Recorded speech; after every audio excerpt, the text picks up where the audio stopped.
Last time हम लोग selective reabsorption देख रहे थे, सेलेक्टिव रीअब्जॉर्प्शन, ठीक है। तो सेलेक्टिव रीअब्जॉर्प्शन क्या है, देखिए डायग्राम से बना रहा हूं, इधर देख लो जी, बाद में वो सब करिएगा, इधर देखिए।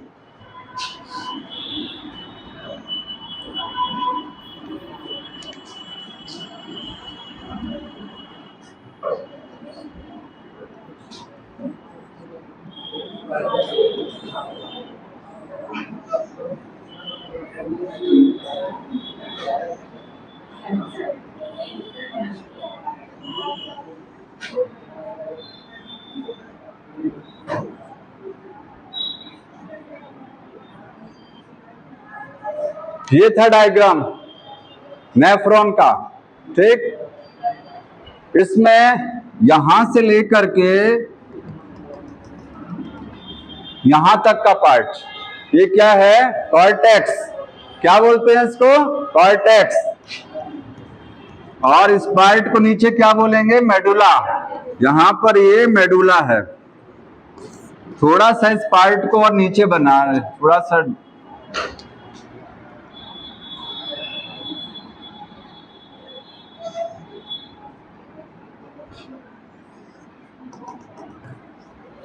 लास्ट टाइम मैंने रीअब्जॉर्प्शन को पूरा समझा दिया था, केवल रिवाइज करना है आज। जो लास्ट टाइम नहीं आए थे उनको समझने में समस्या होगी, ठीक है। ये पार्ट आपका पीसीटी है, क्या है ये, पीसीटी। इस पीसीटी में क्या क्या चीज रीअब्जॉर्ब होती है, तो मैक्सिमम नेफ्रॉन का मैक्सिमम रीअब्जॉर्प्शन कहां होता है, पीसीटी के द्वारा। क्वेश्चन पूछा जाता है कि नेफ्रॉन में सबसे ज्यादा रीअब्जॉर्प्शन कहां होता है, कोई भी चीज, पीसीटी में। कितना, 80%, ठीक है। यहां पर 100% न्यूट्रिएंट का रीअब्जॉर्प्शन, जितने न्यूट्रिएंट हैं 100% रीअब्जॉर्ब हो जाएंगे। 70 से 80% वाटर रीअब्जॉर्ब होगा। 70 से 80% इलेक्ट्रोलाइट, इलेक्ट्रोलाइट कितना रीअब्जॉर्ब होते हैं, 70 to 80%। इसके बाद बाइकार्बोनेट का रीअब्जॉर्प्शन होता है, बाइकार्बोनेट। सब कुछ 100% नहीं होगा बाइकार्बोनेट, ठीक है। इतनी चीजें यहां रीअब्जॉर्ब हो जाती हैं। इसके बाद अगला रीअब्जॉर्प्शन कहां होता है, रीअब्जॉर्ब होकर कहां जा रहा है। रीअब्जॉर्ब का मतलब समझ रहे हैं, यहां जो फिल्टरेट आया, फिल्टरेट उसमें से, इसमें से कुछ चीजें निकल करके कहां चला गया, कहां चला गया, इसके चारों तरफ जो ब्लड कैपिलरीज का नेटवर्क है, पेरिट्यूबुलर कैपिलरीज, उसमें चला गया, ठीक है। हाँ, आगे यह लूप ऑफ हेनले का डिसेंडिंग लिम्ब। तो डिसेंडिंग लिम्ब से क्या चीज रीअब्जॉर्ब होती है, हमने बोला था वाटर का रीअब्जॉर्प्शन होता है। किस चीज का, वाटर का। क्यों होता है, because it is permeable for the water. ये केवल वाटर के लिए परमेबल है, ये सोडियम क्लोराइड के लिए परमेबल नहीं है। सोडियम क्लोराइड यहां डिसेंडिंग लिम्ब से नहीं निकल सकता है, ठीक। ये वाली लिम्ब कौन सी है, असेंडिंग लिम्ब। असेंडिंग लिम्ब से सोडियम क्लोराइड का रीअब्जॉर्प्शन होगा। यहां से क्या चीज रिलीज होगा, यहां से सोडियम क्लोराइड बाहर किया जाएगा, NaCl, ठीक है, NaCl। इसमें दो पार्ट हैं, इसमें कितने पार्ट हैं, दो। ये थिन सेगमेंट है और ये थिक सेगमेंट है। इसकी मोटाई कम है, इसकी मोटाई ज्यादा है, ठीक है। सोडियम क्लोराइड यहां से भी रीअब्सॉर्ब किया जाएगा, यहां से बाहर निकाला जाएगा सोडियम क्लोराइड। अब ध्यान देना है, असेंडिंग लिम्ब से केवल और केवल सोडियम क्लोराइड का रीअब्जॉर्प्शन होता है, ओनली, केवल और केवल सोडियम क्लोराइड ही निकल सकता है, क्योंकि ये NaCl के लिए क्या है, ये परमेबल है, वाटर यहां से रिलीज नहीं होगा, ठीक है। अब सोडियम क्लोराइड को, ये वाला जो नीचे जो थिन सेगमेंट है, यहां से जब सोडियम क्लोराइड रिलीज होगा तो पैसिव प्रोसेस से होगा, किससे, पैसिव से। और यहां से सोडियम क्लोराइड एक्टिव से होता है। तो ध्यान रखना है, सोडियम क्लोराइड का रीअब्जॉर्प्शन हमने लास्ट टाइम बोला था एक्टिव प्रोसेस है, लेकिन इस जगह पर वो पैसिव भी है। तो नोट कर लीजिएगा कहीं कि NaCl जो होता है, NaCl वो रीअब्सॉर्ब होता है किससे, बोथ एक्टिव से भी रीअब्सॉर्ब होगा और पैसिव से भी रीअब्सॉर्ब होगा, दोनों से होता है। ठीक है, अब वाटर का पूछा जा रीअब्सॉर्प्शन तो हमेशा पैसिव से होगा, ध्यान रखिएगा ऑलवेज। कभी वाटर एक्टिव रीअब्सॉर्प्शन नहीं होता, एनर्जी नहीं होती है। यहां लिखेंगे वाटर जो है रीअब्सॉर्प्शन, वाटर का रीअब्सॉर्प्शन क्या है, ऑलवेज पैसिव होता है, हमेशा पैसिव, जहां जहां वाटर रीअब्सॉर्ब करेगा। ठीक है, लास्ट टाइम नहीं आए थे इसलिए समझने में समस्या हो रही है। आगे देखिए, ये पार्ट डीसीटी है, डीसीटी से क्या चीज रिलीज होगी, क्या चीज यहां से बाहर फेंका जाएगा, ये जो फिल्टरेट आ रहा है, ये फिल्टरेट में से क्या चीज रिलीज की जाएगी, यहां से दो चीजें हैं, सोडियम क्लोराइड और वाटर। इसकी कहानी लास्ट टाइम मैंने बता दिया था। यहां से डीसीटी का जो शुरुआती वाला हिस्सा है, ये स्टार्टिंग पार्ट है, और ये पीछे वाला हिस्सा है इसका, यहां से सोडियम क्लोराइड पहले रिलीज किया जाएगा। मतलब पहले क्या चीज निकाली जाती है डीसीटी से, सोडियम क्लोराइड को निकाला जाता है। वाटर तो उसके पीछे पीछे भागता है, बताया था लास्ट टाइम, वाटर उसके पीछे पीछे भागता हुआ चला जाएगा, खिंचता हुआ चला जाएगा वाटर, अल्टीमेटली वाटर खिंच जाएगा। ऐसे समझिए कि अगर यहां से नमक निकल करके कहीं जा रहा है तो कहां जा रहा है नमक, बताइए कहां जा रहा है, अरे ये सारी चीजें निकल रही है, जा कहां रही है, इसके चारों तरफ जो ब्लड कैपिलरीज का नेटवर्क है उसमें जा रहा है सब ये। तो सोचिए अगर यहाँ ब्लड कैपिलरी मैंने बना दिया, ये सोडियम क्लोराइड कहां गया, ये इसमें चला गया। ठीक है, अब इसमें नमक की मात्रा बढ़ जाएगी कि नहीं बढ़ेगी, बढ़ेगी। जहां नमक ज्यादा होता है वहां कंसेंट्रेशन, इसमें जो ब्लड रहेगा, क्योंकि उसमें ब्लड चलता है, यहां ब्लड में अब सॉल्ट की कंसेंट्रेशन बढ़ गया, कंडीशन कैसा हो गया, हाइपरटोनिक। ठीक है, हाइपरटोनिक। तो जहां पर सॉल्ट ज्यादा होते हैं उधर की तरफ हमेशा वाटर रन करता है। कैसे देख लीजिए, दो मीडियम है यहां पर, मैंने क्या कहा, जहां सॉल्ट ज्यादा होते हैं या जहां शुगर ज्यादा होगी उसकी तरफ वाटर रन करता है, मूव करता है। कैसे, एक दो मीडियम आपके पास ए और बी, इसमें वाटर क्या है, इसमें वाटर लेस है, लेस है, कम है, और सॉल्ट क्या है, यहां पर सॉल्ट ज्यादा है, नमक ज्यादा है। इस सॉल्यूशन कैसा हो गया, गाढ़ा सॉल्यूशन हो गया ना, इसमें पानी कम है। ये दूसरा है, यहां पर वाटर क्या है, ज्यादा है, सॉल्ट क्या है यहां पर, कम है, ये पतला सॉल्यूशन है, पतला है इसका मतलब पानी ज्यादा है।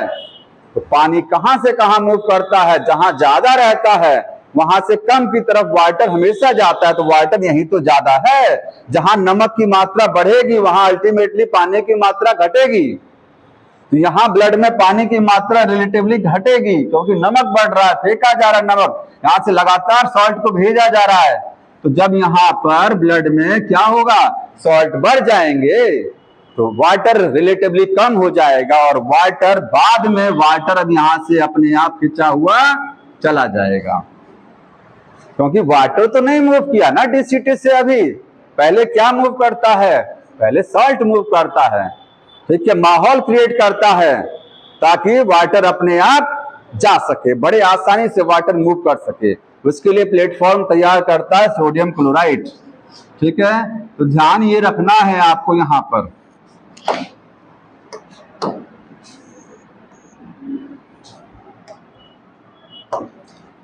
यहां पर हो गया वाटर, तो किस चीज का रीअब्जॉर्प्शन होगा बाद में, यहां से वाटर का। ठीक है, आप कहीं नोट कर लीजिएगा कि डीसीटी में पहले सॉल्ट रीअब्सॉर्ब होता है, उसके बाद देन वाटर होता है। ठीक है, यहां लिखिएगा डीसीटी में पहले क्या है, फर्स्ट सॉल्ट रीअब्सॉर्ब, पहले सॉल्ट रीअब्सॉर्ब होगा, देन उसके बाद क्या है, वाटर रीअब्सॉर्ब होगा। ये छोटा छोटा चीजें लिख लीजिए, ये समझने में समस्या नहीं, आसानी हो जाएगी आपको। ठीक है,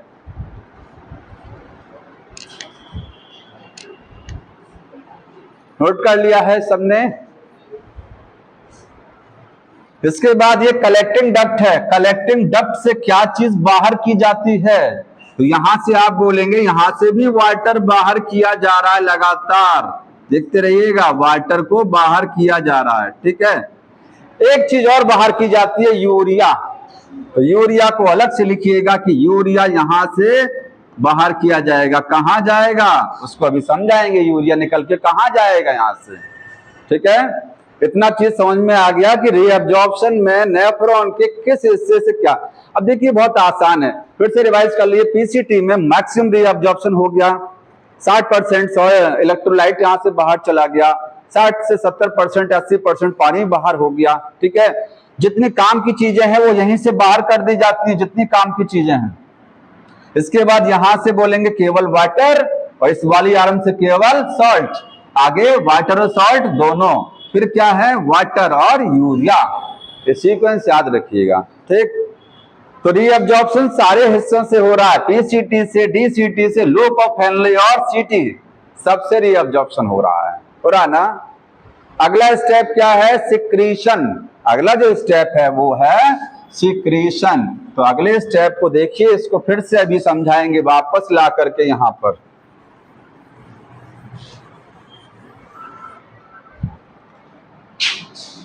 देखिए अगला है सिक्रीशन, और ये सिक्रीशन क्या है, ट्यूब्यूलर है, ट्यूब्यूलर सिक्रीशन।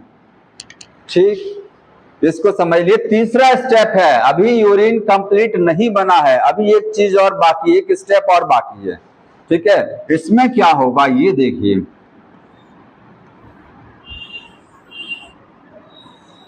डायग्राम को बुक में देखिए, एनसीईआरटी में ऐसा कॉम्प्लेक्स बना दिया है कि ये सब देख के चैप्टर डर लग जाता, नहीं लगता है? नहीं लगता है, क्यों? इस चैप्टर को बड़ा कॉम्प्लेक्स लिखा गया है। ठीक है, जिसको डर नहीं लगता वो बताइएगा। तो पीछे से एक लोग सिर हिला रहे थे कि हमको डर नहीं लगता है। ठीक है, तो बताना इसमें, ये मैंने बोला। ठीक है, यहां से लाइन खींच दें। लाइन खींचने का मतलब कौन सा पार्ट किस में अंडरस्टैंड है, आपको बार बार नहीं बताना है, कौन सा कॉर्टेक्स में, कौन सा मेडुला में है। ठीक है, सिक्रीशन कहां से होता है, सिक्रीशन का मतलब समझ रहे हैं, यहां से जब फिल्टरेट आया, यहां से जब कप में फिल्टर होके आया ब्लड, फिल्टरेट आया, इसके बाद यहां पहुंचा, यहां से काफी चीजों को निकाल लिया गया। ठीक, आगे जा रहा है, उसमें से भी हटाया जा रहा है, आगे सबसे निकाला जा रहा है, अब ऐड किया जाएगा, अब इसमें वापस भेजा जाएगा। अब तक तो हम नेफ्रॉन से निकाल रहे थे काफी चीजों को, अब वापस भेजा जाएगा। तो क्या उन्हीं चीजों को भेजा जाएगा जिसको निकाला गया था? वो नहीं भेजा जाएगा। जो चीज वाटर निकाला गया था, वाटर कभी नहीं रिटर्न, इसमें वापस किया जाएगा। ठीक है, और सोडियम क्लोराइड नहीं वापस किया जाएगा। जो चीज निकली है वो वापस नहीं होंगी। तो वापस क्या होगा, वापस ये होता है, देखिए इसमें आपके एनसीईआरटी में एरो ऐसे किया गया। देखिए कुछ एरो को इसने क्या किया है, इस तरीके से ध्यान से देखिए, एक एरो को बाहर निकाला है, जो एरो बाहर की तरफ जा रहे हैं उसका मतलब वो यहां से निकल रही हैं वो चीजें, उसको रीअब्सॉर्ब कराया जा रहा है। जो एरो यहाँ इसकी तरफ किया जा रहा है, जिस एरो को किसकी तरफ किया जा रहा है, इसकी तरफ, इसका मतलब क्या है, यहां वो चीजें इंटर कराई जा रही हैं, किसमें, नेफ्रॉन के इन हिस्सों में। समझ में आ रहा है? ठीक, अब देखिए समझना है क्या क्या चीजें यहां से इंटर कराई जाएंगी।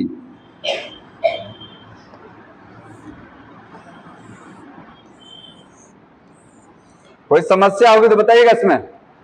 ये पीसीटी है, पीसीटी में मैं एक एरो दो एरो बना दे रहा हूं।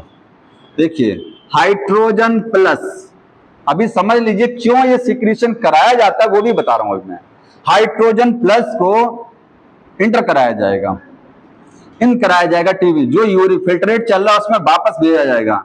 कहां से आएगा ये सब, कोई बताएंगे? ये आ कहां से रहा है, ये सब जा कहां रहे थे, वो ब्लड में जा रहे थे, उसके चारों तरफ जो लिपटा हुआ था, ये कहां से आ रहे हैं, वहीं से आ रहे हैं, ब्लड से ही आ रहे हैं सब। ये जो इसके चारों तरफ कैपिलरीज हैं ये है। इसके बाद और क्या है इसमें, इसमें अमोनिया है, NH3 है, यही है ना, NH3+। इसके बाद में यहां से डीसीटी में एरो लगाया गया है, उसमें बोल रहा है H+, ठीक, और इसके बाद में क्या है, K+ है, यही है ना। अमोनिया है, यहां अमोनिया है कि नहीं, डायग्राम देख के बताइए। है, हाइड्रोजन भी है, पोटेशियम भी है ना, अमोनिया भी है। अमोनिया को भी ऐड कराया जा रहा है NH3 को। ये कलेक्टिंग डक्ट है, इसमें भी कुछ चीज ऐड कराई जा रही है।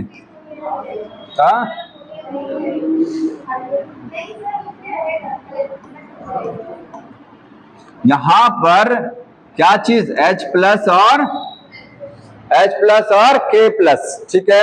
एक चीज समझ लीजिए, केवल और केवल 3 ही चीजों को इसमें भेजा जाता है। वो क्या है, H+ है, K+ है और NH3 है। यही 3 चीजों का सिक्रीशन कराया जाता है। रिटर्न जो करा रहे हैं ना हम, ये 3 चीजें हैं। अब आपकी बुक में भले यहाँ पर पोटेशियम नहीं दिया है, लेकिन हर जगह यहाँ पर भी पोटेशियम आना चाहिए। यहाँ पर क्या चीज गायब किया उसने, हाँ, यहाँ पर गायब किया अमोनिया, ठीक है। हाँ, तो वही, कोई दिक्कत नहीं, यहाँ NH3 नहीं है ना, कोई दिक्कत नहीं है। ये है ना, ये है, यहाँ पर भी NH3 है, ध्यान से सुनिएगा, यहां पर भी NH3 है। ये सारी चीजें तीनों पार्ट में हैं, पहले वो लिख दिया, कोई दिक्कत नहीं है, ठीक है। अब ये सब इंटर, तो सिक्रीशन किस हिस्से में पूछा जाता है कि बताइए। एब्जॉर्प्शन तो सारे हिस्सों में है, PCT से हो रहा है, लूप ऑफ हेनले से हो रहा है, DCT से हो रहा है, कलेक्टिंग डक्ट से। सिक्रेशन एक हिस्से में नहीं होता है, वो किस हिस्से में नहीं हो रहा है, लूप ऑफ हेनले में नहीं, किसी में नहीं, चाहे असेंडिंग चाहे डिसेंडिंग, कहीं नहीं। लूप ऑफ हेनले को छोड़ दीजिए, बाकी सब जगह सिक्रीशन है। तो आप बोलेंगे सिक्रीशन PCT में है, DCT में है और कलेक्टिंग डक्ट में है।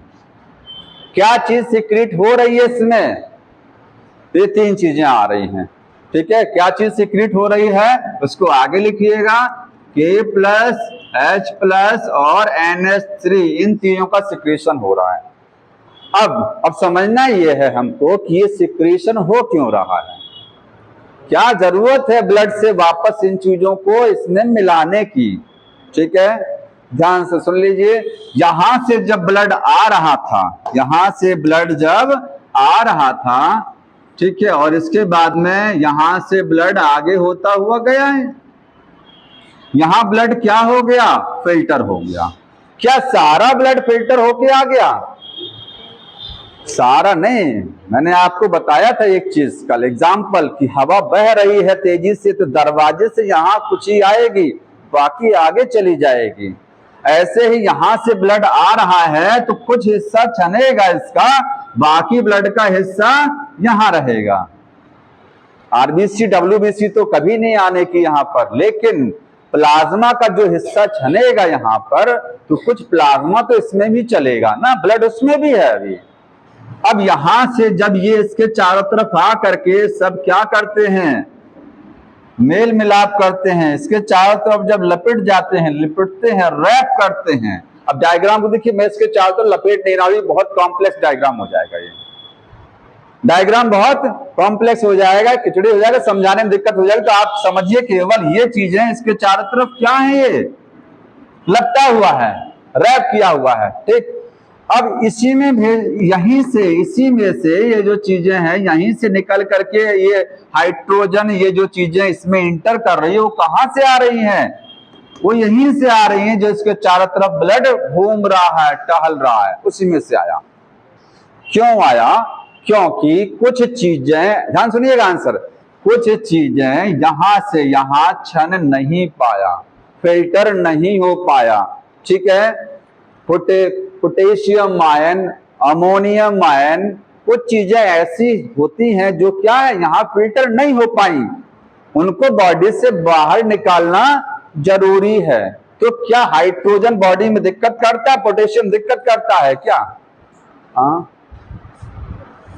ये चीजें यहां से फिल्टर नहीं हो पाया, ठीक है, आगे बढ़ गया। तो आगे बढ़ गया तो इसने क्या सोचा ब्लड ने कि यहां तक आ गया, यहां फिल्टर नहीं हुआ, तो इनको वापस अब यहां दे दिया जाए। यहां पर दान नहीं कर पाए, यहां पर नहीं भेज पाए, तो इसको यहां पर अब नीचे भी यहां भेजा जाएगा, यहां वापस किया जाएगा उसको। ठीक है, तो ये उस स्थिति में होता है जब आपके ब्लड में, अगर मान लीजिए ब्लड आपका एसिडिक हो गया है, H+ ज्यादा हो गए हैं, पोटेशियम आपके ब्लड में ज्यादा हो गया है। ठीक है, अमोनिया तो मान लीजिए बनता ही है, अमोनिया तो जाहिर सी बात है एक वेस्ट प्रोडक्ट है, बनता है। अमोनिया यहाँ फिल्टर होके भी आ गया और अमोनिया कुछ यहाँ पर भी चला गया जो फिल्टर नहीं हो पाया। कहने का मतलब ये है कि जो चीजें यहां से फिल्टर होके यहाँ नहीं आ पाती हैं, आ सकती हैं लेकिन फिल्टर नहीं हो पाया, या सारी मात्रा में फिल्टर नहीं हो पाया जितना होना चाहिए, वो ब्लड में यहां तक आ गया, फिर इसको यहां से वापस किया जाता है। समझ में आ रहा है ये चीज? आ रहा है कि नहीं आ रहा है? ठीक है, ब्लड में जो चीजें यहां फिल्टरेट में पास नहीं हो पाई, उनको यहां से फिल्टरेट में यहां से भेजा जाता है। वही सिक्रीशन है और कुछ नहीं। ठीक, सिक्रीशन समझ में आया? अब सिक्रीशन का मकसद क्या है, क्या करता है, तो एक लाइन में लिखिएगा।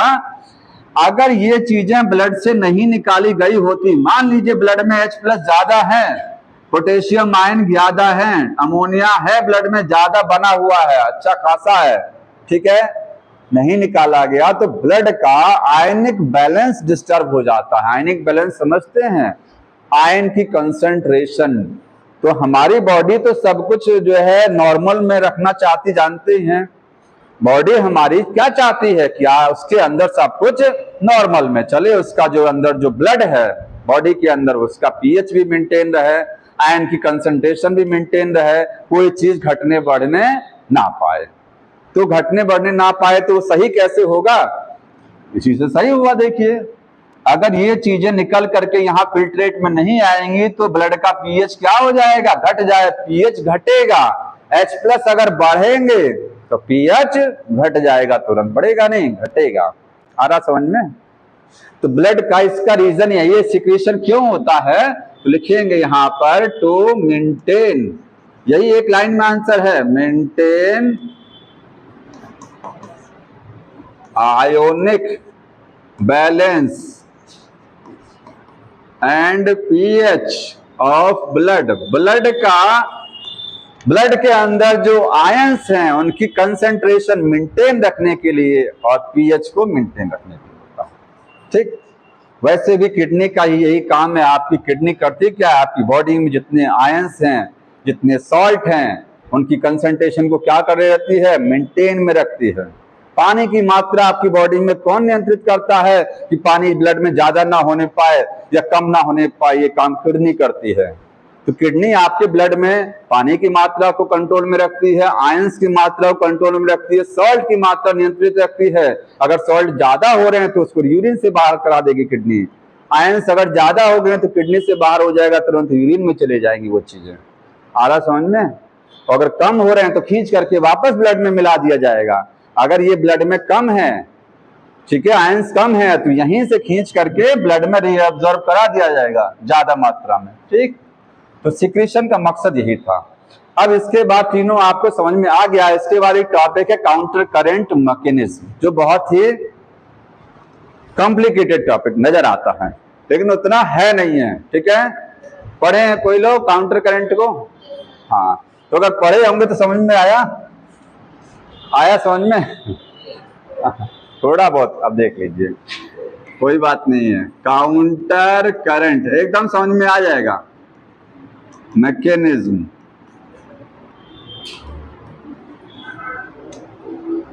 Counter current mechanism. पहले यहां एक एक लाइन का मतलब समझिएगा, एक एक लाइन यहां समझनी है। काउंटर करंट जानते हैं क्या होती है?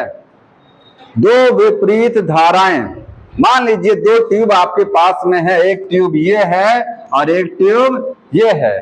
इस ट्यूब में जो लिक्विड बह रहा है उस लिक्विड की सांद्रता या कंसंट्रेशन, जिसको आप कहते हैं, कंसंट्रेशन समझ रहे हैं ना, उसकी अलग अलग है।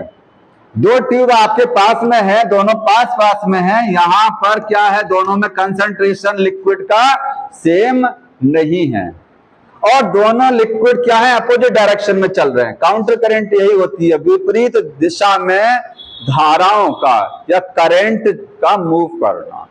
कोई भी दो फ्लूइड, दो लिक्विड अगर विपरीत दिशाओं में चल रहे हैं, ठीक है, एक लिक्विड नीचे आ रहा है, एक लिक्विड क्या जा रहा है, ऊपर जा रहा है, ये काउंटर करंट कर रहे हैं, अपोज कर रहे हैं एक दूसरे को, ठीक, और दोनों की कंसंट्रेशन भी क्या है, अलग अलग है, इसी को बोलते हैं काउंटर करंट। तो आपकी किडनी में काउंटर करंट मैकेनिज्म चलती है। अब सवाल आता है ये कहाँ चलती है, तो ये चलता है जक्स्ट्रा मेडुलरी नेफ्रॉन, ठीक है, जक्स्ट्रा मेडुलरी नेफ्रॉन। आपकी बॉडी में दो तरीके का नेफ्रॉन होता है, कॉर्टिकल नेफ्रॉन और जेजी नेफ्रॉन। जेजी नेफ्रॉन में वासा रेक्टा होता है जो कि कॉर्टिकल में नहीं है, तो जहां वासा रेक्टा रहेगा वहीं पर ये मैकेनिज्म काम करती है, ठीक। कहां चलती है ये समझ में आ गया।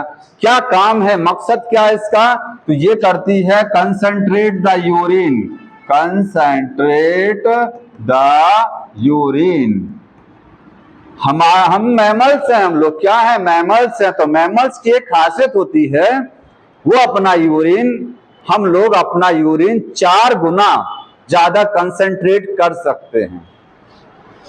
कंसंट्रेट का मतलब समझ रहे हैं, आपके ब्लड में जो ऑस्मोटिक प्रेशर है या जितना गाढ़ा ब्लड है उसका 4 गुना यूरिन कंसंट्रेट हो सकता है, ठीक। तो कंसंट्रेट द यूरिन, यूरिन को कंसंट्रेट किया जा सकता है इन मैमल्स, मैमल्स में। कब जरूरत पड़ती है यूरिन को गाढ़ा करने की, आपकी बॉडी यूरिन कब कंसंट्रेट करती है, कंसंट्रेट का मतलब यूरिन में पानी की मात्रा कम हो जाएगी जब पानी कम पिएंगे। बहुत सारी स्थिति होती हैं, पानी आप कम पी रहे हैं, यूरिन गाढ़ा बनेगा, डिहाइड्रेशन हो गया है, ठीक है, डायरिया हो गया है, वोमिटिंग हो गई है, बॉडी से वाटर का अच्छा खासा लॉस हो गया, चाहे जैसे लॉस हो गया, चाहे उल्टी होने से, चाहे पेट खराब होने से, चाहे पसीने के द्वारा पानी बाहर निकल गया, अच्छा खासा पानी कम पड़ गया। तो पानी कम हो जाएगा तो किडनी क्या करती है, तुरंत यूरिन को गाढ़ा कर देती है, उसमें यही मैकेनिज्म काम करने लग जाती है। समझ में आ रहा है। तो इसका मकसद केवल एक ही है, कंसंट्रेट करना यूरिन को। यूरिन कितना कंसंट्रेट किया जा सकता है, अप टू 4 टाइम्स, 4 गुना देन बॉडी फ्लूइड। आपकी बॉडी में जो लिक्विड है, जो आपका ब्लड है, उसकी कंसंट्रेशन जो भी है उसका 4 गुना। तो ब्लड में ऑस्मोलैरिटी होती है, ऑस्मोलैरिटी समझते हैं ना केमिस्ट्री में, ऑस्मोलैरिटी है ना, ऑस्मोटिक प्रेशर समझ लीजिए। तो ब्लड की ऑस्मोलैरिटी होती है 300, ये 1200 तक कर सकता है। यूरिन की ऑस्मोलैरिटी कितनी हो जाएगी, 1200, ठीक है, मतलब 300 से लेकर के 300 होता है आपके ब्लड का, 1200 तक, ठीक है, 1200 ऑस्मोल पर लीटर, मिली ऑस्मोल पर लीटर, मिली ऑस्मोल पर लीटर। 1 लीटर में 1200 मिली ऑस्मोल, ठीक है, मतलब सॉल्ट की कंसंट्रेशन बता रहा है ये। अरे जाहिर सी बात है कि अगर कहीं सॉल्ट ज्यादा बढ़ते हैं तो ऑस्मोटिक प्रेशर क्या हो जाता है, बढ़ जाता है। इसका मतलब वाटर कम हो रहा है। ऑस्मोटिक प्रेशर बढ़ने का मतलब कि सॉल्ट या सॉल्यूट का बढ़ना या फिर वाटर का कम होना। समझ में आ रहा है, ये समझ में आता ये चीज है ना, ठीक।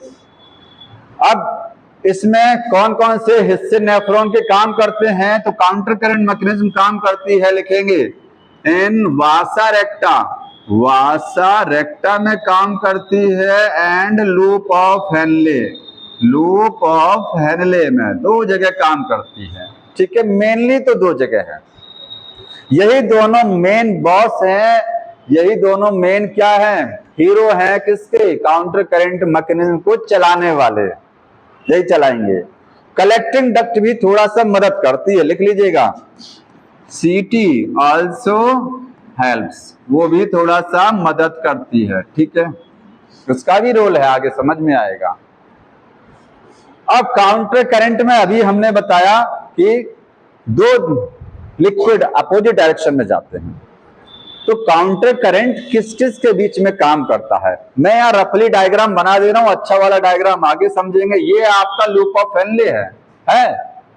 लूप ऑफ हेनले में ये वाली आर्म कौन सी है? डिसेंडिंग, ये वाली आर्म असेंडिंग।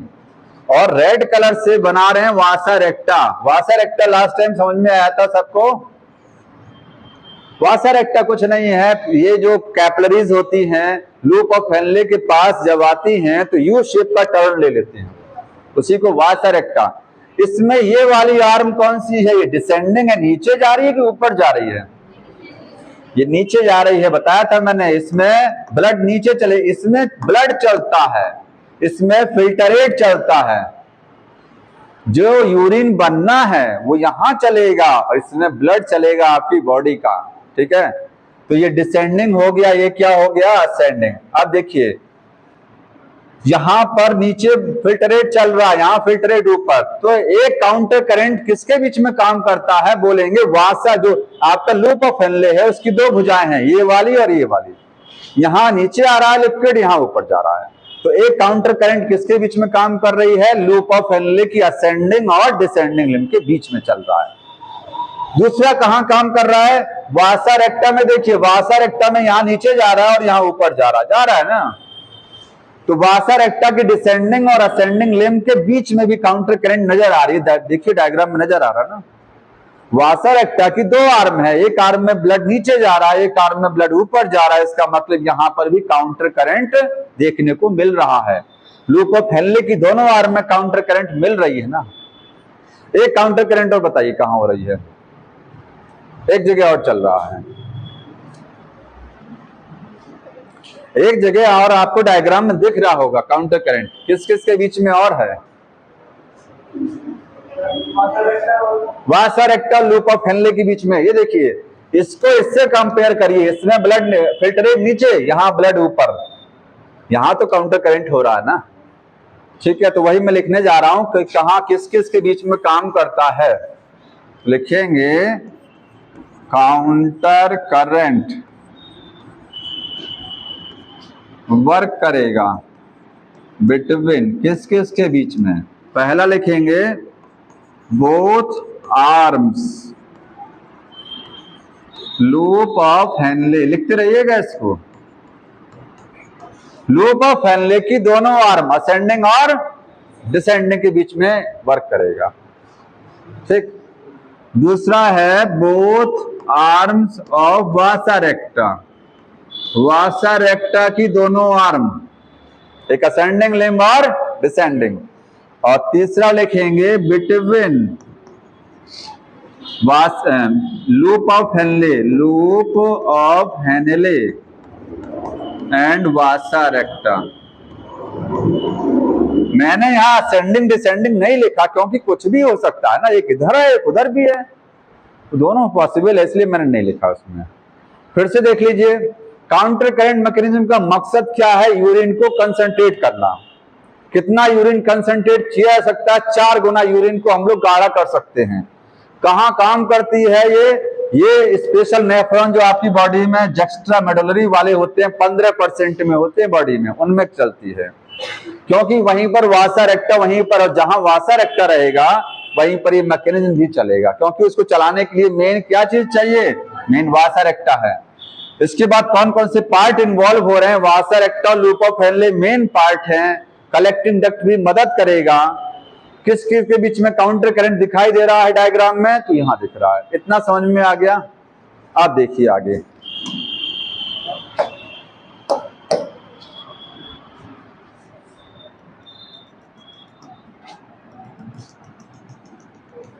ये आपका कॉर्टेक्स हिस्सा, ये मेडुला।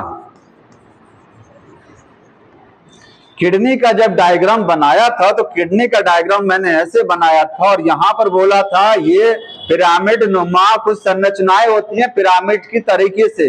बाहर वाला हिस्सा कॉर्टेक्स बोला था, अंदर वाला हिस्सा मेडुला बोला था। इसी मेडुला में नेफ्रॉन लगे हुए थे। जो अब तक डायग्राम बना रहे थे वो डायग्राम यही तो थे, लाइन जो बनाया मैंने यही नेफ्रॉन है। तो अगर आप कॉर्टेक्स से मेडुला की तरफ जाएंगे, कॉर्टेक्स से हम किधर की तरफ बढ़ेंगे? मेडुला की तरफ। तो ऑस्मोलैरिटी, किसका ऑस्मोलैरिटी? ब्लड का, फिल्टरेट का, किसका बताइए? किसका ऑस्मोलैरिटी बढ़ेगा? क्या किडनी में नेफ्रॉन के अलावा, देखिए नेफ्रॉन आपको नजर आ रहा है, नेफ्रॉन में क्या चीज चलता है, फिल्टरेट, ठीक है।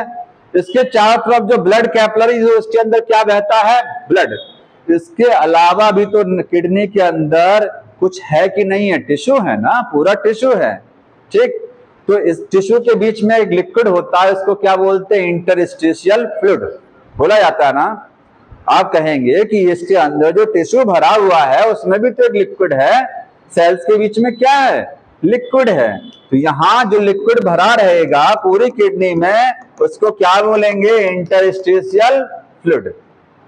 अब जो मेडुला में इंटरस्टिशियल फ्लूइड होगा उसको बोलेंगे मेडुला इंटरस्टिशियल फ्लूइड। इसमें भी होगा और इसमें, समझ में आ रहा है, एक लिक्विड भरा रहता है, ठीक। तो देखिए अब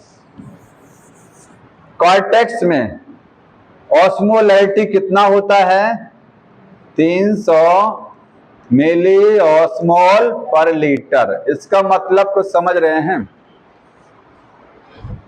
ऑस्मोलैरिटी क्या होती है, किसी भी लिक्विड में कितना सॉल्यूट मिला है, ठीक है।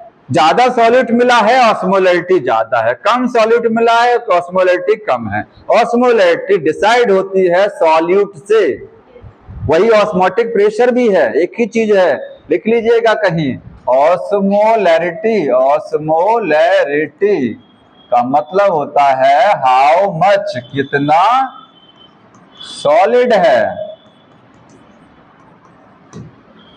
किसी लिक्विड में कितना सॉलिड भरा हुआ है, ये बताता है ऑस्मोलैरिटी।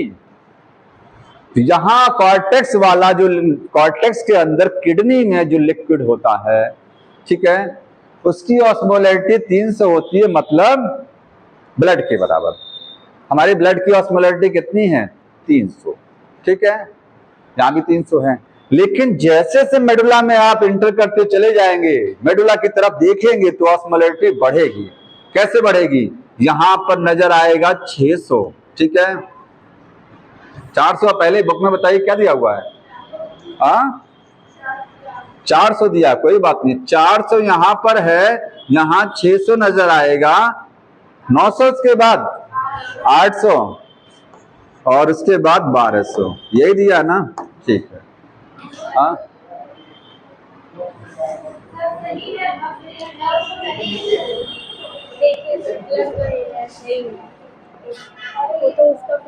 वही 300, 600, 900, हमको कंफ्यूज कर देते हैं, 300, 600, 900, 1200, 300 ऊपर वाला हो गया, ठीक है। ये 300 मैं यहाँ फिर से लिख दे रहा हूं क्योंकि ये कॉर्टेक्स वाला भी एरिया है, देखिए इसको आप 400 लिखेंगे कोई दिक्कत नहीं है, 600 हो गया, 900 हो गया, 1200, ठीक है, यहां तक।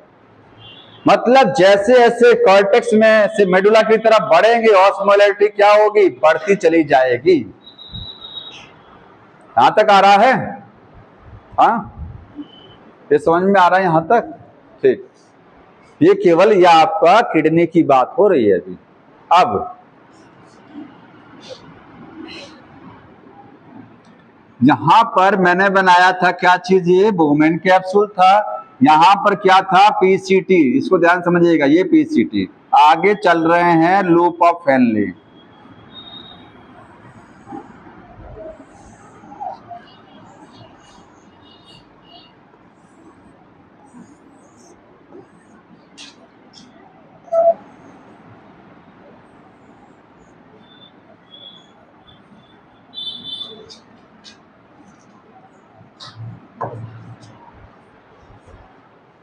पीसीटी से कुछ चीजें बाहर निकला था, बताते जाइए, कुछ चीजें, क्या क्या चीजें निकली थी, न्यूट्रिएंट निकले थे और इलेक्ट्रोलाइट गए थे 80%, 80% बाहर निकला था, वाटर, ठीक है। अब यहां से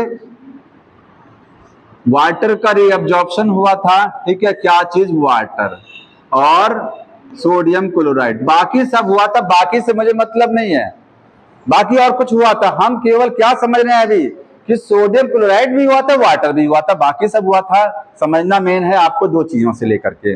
बताइए, इसमें इसको बताने का मकसद ये है कि यहां से जब फिल्टरेट, क्योंकि हमारा ब्लड जो है, ब्लड वो इसमें क्या हुआ, छना, फिल्टर हुआ, ब्लड का ऑस्मोटिक प्रेशर कितना होता है? 300। याद रखिए कितना है, यहां लिख लीजिए, यहां ऑस्मोलैरिटी कितना है? 300। इस कप में कितनी हुई? 300, कोई चेंज नहीं आया। ठीक है, ये कप में ये ब्लड आगे ब्लड नहीं, फिल्ट्रेट आगे बढ़ रहा है। पीसीटी में ऑस्मोलैरिटी में कोई बदलाव नहीं होता है। पीसीटी में जब फिल्ट्रेट आगे बढ़ता है तो ऑस्मोटिक प्रेशर में कोई बदलाव नहीं है। लेकिन वाटर निकल रहा है, सोडियम क्लोराइड, कुछ चीजें तो बाहर जा रही हैं, तो क्यों बदलाव नहीं हो रहा है? क्योंकि ऑस्मोलैरिटी मेन 2-3 चीजों से डिसाइड होता है कि पानी कहीं से बाहर चला गया या इंटर कर गया, नमक कहीं बाहर चला गया कि इंटर कर गया। ठीक है, अब यहां पर क्यों नहीं चेंज हो रहा है? अगर यहां पर मैं वाटर हटा करके और केवल नमक को निकाला जाता यहां से, तो ऑस्मोलैरिटी 300 यहां थी, पीसीटी में तुरंत यहां 500-400 हो जाती। कितना हो जाता? 400। क्योंकि पानी निकाला जा रहा यहां से, तो किसी भी सॉल्यूशन से जब वाटर को निकाला जाता है तो सॉल्यूशन कैसा हो जाता है? गाढ़ा हो जाता है। गाढ़ा होने का मतलब सॉल्ट बस में नमक बढ़ा हुआ है, सॉलिड बढ़े हुए हैं, पानी कम पड़ रहा है, तो इसका ऑस्मोटिक प्रेशर तुरंत यहां बढ़ जाता। लेकिन दोनों चीजें क्योंकि हटाई जा रही हैं, देखिए पानी को हटाते हैं, ध्यान सुनिएगा, पानी जब यहां से रिलीज होता है तो यहां पर ऑस्मोटिक प्रेशर क्या होगा? बढ़ेगा ना, ऑस्मोलैरिटी बढ़नी चाहिए। लेकिन नमक को भी तो हटाया जा रहा है। ठीक है भाई, ऑस्मोटिक प्रेशर नमक से बढ़ता है। ठीक है, पानी हटा यहां से, ऑस्मोटिक प्रेशर बढ़ना चाहिए, बढ़ा भी होगा, लेकिन उतना ही नमक भी तो हटाया गया। 70% से 80% वाटर निकाला जाता है, तो 70 से 80% इलेक्ट्रोलाइट भी तो बाहर किए जाते हैं, नहीं किए जाते हैं? ध्यान समझ लेना, जितना वाटर निकाला जा रहा है उतने ही यहां से इलेक्ट्रोलाइट भी निकाले जा रहे हैं। क्योंकि वाटर क्या करता है? वाटर ऑस्मोलैरिटी को बढ़ाता है। वाटर निकलने से ऑस्मोलैरिटी बढ़ेगी, और कहीं से अगर नमक को बाहर किया जाएगा तो पानी की मात्रा बढ़ती है, तो ऑस्मोलैरिटी घटती है। समझ रहे ना? नमक बाहर करेंगे कहीं से तो पानी की मात्रा क्या होगी? वहां बढ़ेगी। इसका मतलब डाइल्यूशन बढ़ेगा, सॉल्ट कम हो जाएंगे, ऑस्मोटिक प्रेशर घट जाएगा। तो जितना इसके निकलने से बढ़ता है उतना इसके निकलने से वो घटता है, तो ओवरऑल बराबर हो जाता है। तो इसीलिए पीसीटी में कोई बदलाव नहीं होता है। तो इस चीज को नोट कर लीजिएगा अलग से। In PCT no change in osmolarity, कोई चेंज नहीं होता ऑस्मोलैरिटी में। कारण क्या है? Because same amount of water and electrolyte reabsorb, दोनों चीजें बराबर मात्रा में रीअब्सॉर्ब कराई जाती हैं, इसलिए कोई फर्क नहीं पड़ता है। समझ में आया? इसकी कहानी खत्म हो गई यहां तक, इसमें इतना ही बताना था। अब ये फिल्ट्रेट यहां चल रहा है, बताइए इस फिल्ट्रेट का ऑस्मोटिक प्रेशर कितना है? इसमें ऑस्मोलैरिटी कितनी चल रही है? अब 300 है ना, क्योंकि कोई बदलाव अभी तक नहीं हुआ, 300 ऑस्मोलैरिटी। अब जैसे ही यहां आएगा ये फिल्ट्रेट, हम जानते हैं यहां से क्या चालू हो जाता है? वाटर का निकलना प्रारंभ हो गया, हो रहा ना? इस वाली लिम्ब से क्या होता है? वाटर रिलीज हो रहा है। इस डायग्राम को थोड़ा सा बड़ा बनाइए कॉपी में, अगर बना रहे तो। वाटर रिलीज हो रहा है, यहां से वाटर रिलीज हो रहा है, इसका मतलब ऑस्मोलैरिटी नीचे जाने पर घटेगा कि बढ़ेगा? सोच के बताइए। फिल्ट्रेट में से पानी को बाहर निकाला जा रहा है, पहले थोड़ा पानी निकला और निकला और निकला और निकला, सॉल्यूशन गाढ़ा हो रहा है, इसका फिल्ट्रेट का ऑस्मोलैरिटी बढ़ता हुआ जा रहा है। समझ में आ रहा है? बढ़ेगा, जाहिर सी बात है। लेकिन ये वाटर, अब सोचिए वाटर क्यों निकलता है अपने आप? वाटर कैसे निकल गया? हम जानते हैं वाटर जहां ज्यादा होता है वहां से कम की तरफ अपने आप भाग जाता है, रिमूव हो जाता है। इसको निकालने के लिए ये पूरा जो सिस्टम बनाया गया है ना, यही समझना है कि मेडुला के अंदर ऑस्मोलैरिटी जो धीरे धीरे अंदर की साइड में बढ़ रही है। अगर सोचिए यहां पर उठा के मैं 1200 लिख दूं और 400 उठा के यहां लिख दूं, ध्यान समझिएगा, वाटर यहां से यहां निकलेगा ही नहीं, वाटर नहीं निकलेगा, क्योंकि जब 300 कर दें, अगर यहां क्या कर दें 300 कर दें उठा करके, ठीक है, 300 नहीं, ये 1200 उठा करके ऊपर कर दिया, 400 उठा के नीचे कर दिया, तो होगा क्या, 1200 का मतलब समझ रहे हैं, यहां बाहर जो फ्लूइड है उसकी ऑस्मोलैरिटी कितनी है 1200, मतलब सॉल्ट या सॉल्यूट बहुत ज्यादा है, पानी की मात्रा 1200 में सबसे कम होगी, और अंदर क्या है, यहां 300 है ऑस्मोलैरिटी, यहां पानी की मात्रा क्या है, ज्यादा है। तो यहां से देखिए, यहां से वाटर जो है वो रिलीज होने का कारण समझ लीजिए, जब यहां 300 वाला लिक्विड आया बाहर उसको क्या दिखा 400, यहां 300 का फिल्ट्रेट, यहां पर 300 वाला जैसे ही आया होगा फिल्ट्रेट, बाहर दिखा उसको 400, तो 300 से वाटर निकल करके बाहर आ जाए, क्योंकि बाहर क्या है, ज्यादा है, ऑस्मोलैरिटी बाहर क्या है, ज्यादा है, मतलब बाहर सॉल्यूट ज्यादा है, बाहर वाटर क्या है, यहां पर कम है, इस जगह पर देखिए कम है। यहां बताइए 300 400 को ऐसे आप अगर नहीं समझ में आ रहा है, तो आप ये देखिए कि कहीं पर ऑस्मोलैरिटी 300 है, कहीं 400 है, वाटर किधर से किधर मूव करेगा, सोचिए थोड़ा सा, और नहीं किसी को समझ में आ रहा तो उनको बता दीजिए, वाटर किधर से किधर जाएगा, 400 से 300 में वाटर जाएगा, 300 का मतलब समझ रहे हैं, यहां पर जो सॉल्यूट है, सॉल्यूट क्या है, कम है, तभी तो 300 दिखा रहा है, 400 का मतलब सॉल्यूट 400 है, 300 नमक है, सोचिए 400 नमक है, यहां सॉल्यूट 300 है, सॉल्यूट 400 है। सॉल्यूट और सॉल्वेंट दो ही चीजें तो होती हैं सॉल्यूशन में, एक सॉल्यूट होता है, एक क्या होता है, सॉल्वेंट। तो सॉल्यूट यहाँ 300 है, यहाँ 400, इसका मतलब यहाँ पर सॉल्वेंट जो होगा वाटर, वो वाटर क्या होगा, ज्यादा होगा, यहाँ वाटर क्या होगा, कम, सॉलिड ज्यादा, यहाँ वाटर ज्यादा, यहाँ हुआ ऑस्मोलैरिटी कम होती है तो वाटर सीधी सी बात है ज्यादा रहता है, दिमाग में फिट कर लीजिए, ऑस्मोलैरिटी कम रहेगा तो वाटर ज्यादा, तो वाटर जहां ज्यादा वहां से कम की तरफ तुरंत भागेगा। तो यहां से वाटर बाहर क्यों निकला, क्योंकि ये 300 वाला फ्लूइड ऊपर से आ रहा था, ये 400 इसको नजर आ गया, तुरंत वाटर बाहर हो गया, ठीक है। कब तक वाटर बाहर निकलेगा, जब तक ये 300 है, जब तक ये 400 नहीं हो जाएगा। अरे इक्विलिब्रियम जानते हैं ना, आइसोटोनिक जब तक नहीं हो जाएगा तब तक वाटर निकलेगा, तब तक निकलेगा जब तक इसका ऑस्मोटिक प्रेशर 400 नहीं पहुंच जाएगा। इसके बाद यही फिल्ट्रेट 400 वाला नीचे चल रहा है, देखिए बाहर क्या दिखा उसको 600, तुरंत यहां से वाटर बाहर किया जाएगा, कब तक, जब तक ये 600 नहीं हो जाएगा, फिर 600 वाला नीचे भागेगा, उसको 900 दिखा, तुरंत वाटर। कहने का मतलब ये है कि नीचे की साइड में बढ़ने पर ऑस्मोलैरिटी बाहर क्या है, बढ़ रही है, तो लगातार वाटर को यहां से इसलिए बाहर किया जा रहा है, समझ में आ गया।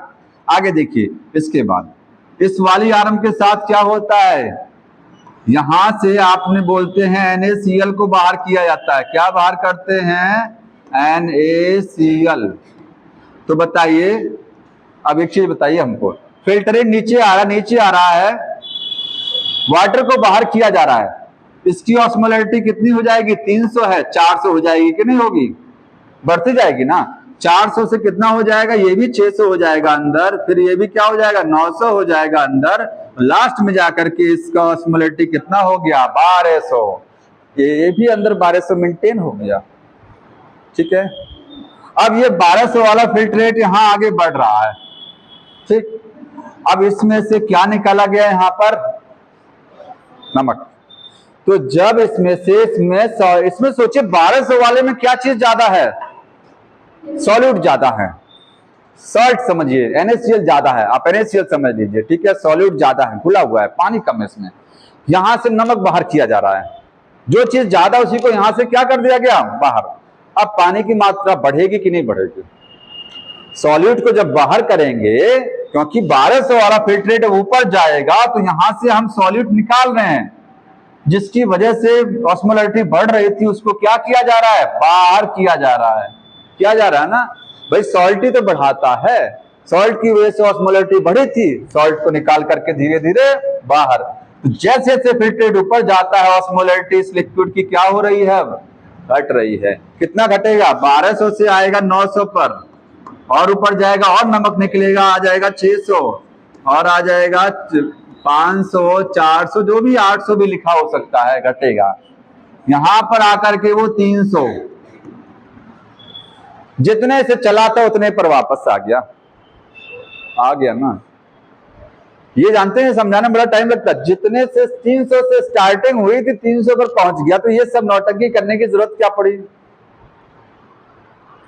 इसलिए पढ़िए कि इसके बगल में एक चीज और चलेगी अभी, ये नौटंकी, ये मेंटेन जानते हैं, इसकी वजह से ध्यान सुनिएगा, ये ग्रेडियंट जानते हैं क्या होता है, कंसंट्रेशन ग्रेडियंट है। ये 400 600 ये पैटर्न जो लगा है ना, इस पैटर्न को मेंटेन, जैसे हम आपको पढ़ा रहे हैं, पढ़ा दिया हमने, काम खत्म कर दिया, अब उसको आपको अपनी लर्निंग पावर को मेंटेन भी तो रखना है। जितना सिखा दिया आपका काम है, आप इसको मेंटेन रखिए। भूल जाएंगे, नहीं पढ़ेंगे, क्या हो जाएगा, सब दिमाग से उड़ जाएगा।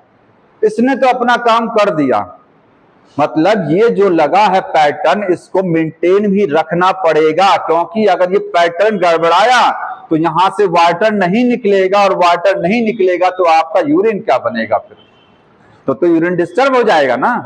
क्योंकि हमको तो यही पता है कि यहां से वाटर निकाला जाता है, वहां से सॉल्ट निकाले जाते हैं, इतना पता ना।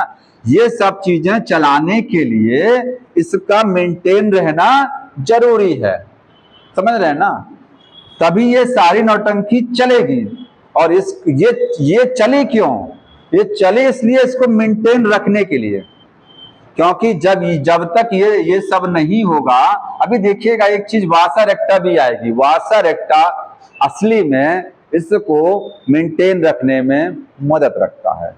ये मेंटेन रहना चाहिए ग्रेडियंट, नीचे नमक ज्यादा होना चाहिए, ऊपर क्या होने चाहिए, कम होने चाहिए, ठीक है। अब थोड़ा सा और बतिया है बस समझने में, यहां तो समझ में आ गया है। आगे देखिए पीसीटी में क्या करते हैं, उसमें डीसीटी में कोई विशेष मतलब नहीं है, हमको कलेक्टिंग डक्ट दिखाना है, जो यूरिया और वाटर, वहां से यूरिया को बताना है लास्ट में जाकर के। अगला आ जाइए, देखिए अब असली में समझने जा रहे हैं हम लोग काउंटर करंट को।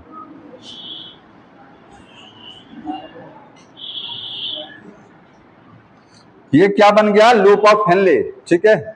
इसके बगल में रेड कलर का बहुत सा रेक्टा बना रहे हैं, ये देखिए।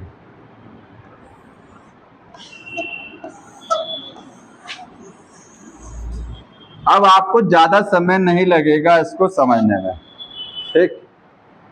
यहां से क्या हो रहा था, एक बार फिर से रिवाइज कर लीजिए। यहां से वाटर निकल रहा था, यहां से वाटर निकल रहा था बाहर, इधर भी निकालते हैं, बुक ने इधर भी दिखाया होगा। तो जो इधर निकलता है वो आसमान में नहीं जाता है, इधर जो निकला है वो आप समझिए दोनों तरफ निकल सकता है। अल्टीमेटली जहां उसको जाना है वहीं जाएगा, वाटर जहां जाना है वहीं जाएगा, ठीक है। चाहे जिधर एरो बना दीजिए उसको आप। यहां से क्या रिलीज किया जा रहा था, NaCl लगातार, यहां से NaCl, ठीक है। यहां पर एक ग्रेडियंट मेंटेन था, उसको मेंटेन रखना जरूरी था। वो क्या था यहाँ पर, वो था 400 था, 600 था, 900 और 1200। ये ऑस्मोलैरिटी थी, मिली ऑस्मोल पर लीटर में। ये किसकी है, ये मेडुला की है। मेडुला के अंदर जो लिक्विड भरा है फ्लूइड, उसकी ऑस्मोलैरिटी थी। ये मेंटेन रहना चाहिए, ठीक है। इसी को मेंटेन रखने के लिए अब क्या किया जाएगा, आप देख लीजिए। एक बगल में कलेक्टिंग डक्ट भी बना दूं, ये क्या है, सीटी। कहते हैं कलेक्टिंग डक्ट से क्या निकाला जाता है, यूरिया। ये हमने बोला था, बाद में बताएंगे जाता कहां यूरिया, ठीक है। पहले आप इसको देखिए, ये जो वाटर निकल रहा है, कोई बताएंगे वाटर जा कहां रहा है, हाँ, ये वासा रेक्टम है, कुछ वाटर वासा रेक्टम में जा रहा है, ठीक है। वासा रेक्टा है ये, क्योंकि हमने बोला था पहले पढ़ाते समय ये ब्लड कैपिलरीज में घुसता है। कहां जाता है ब्लड, आखिर वासा रेक्टा उसी का ही तो हिस्सा है। वासा रेक्टा कुछ अलग नहीं है, ब्लड कैपिलरीज का निचला हिस्सा है, इसमें ब्लड फ्लो कर रहा है। तो ये सारा वाटर कहां जा रहा है, इसमें, ठीक है। नीचे बढ़ने पर ऑस्मोलैरिटी यहां कितनी थी 300, यहां कितनी हो गई 1200। बताइए वासा रेक्टा, इसमें लिक्विड नीचे चल रहा है, ठीक है। इसमें लिक्विड क्या कर रहा है, ऊपर जा रहा है। यहां 1200 था और ऊपर कितना पहुंच गया 300। यहां पर लिक्विड चल रहा है ऊपर और यहां लिक्विड चल रहा है नीचे, ठीक है। वासा रेक्टम में क्या है, लिक्विड नीचे की साइड में, ब्लड नीचे, यहां ब्लड जाता है। देखिएगा इसमें आप फिल्टरेट बोलेंगे, इसमें बोलेंगे ब्लड। यहां ब्लड रहता है, यहां क्या रहता है फिल्टरेट। तो यहां फिल्टरेट चलता है, ब्लड चलेगा नीचे की साइड में। ये देखिए नीचे की साइड में ब्लड। बताइए इसमें ऑस्मोलैरिटी कितना दिखाएंगे आप, थोड़ा सोचिए। नीचे से ऊपर जाने पर 1200 से 300 हो गया, 1200 से 300।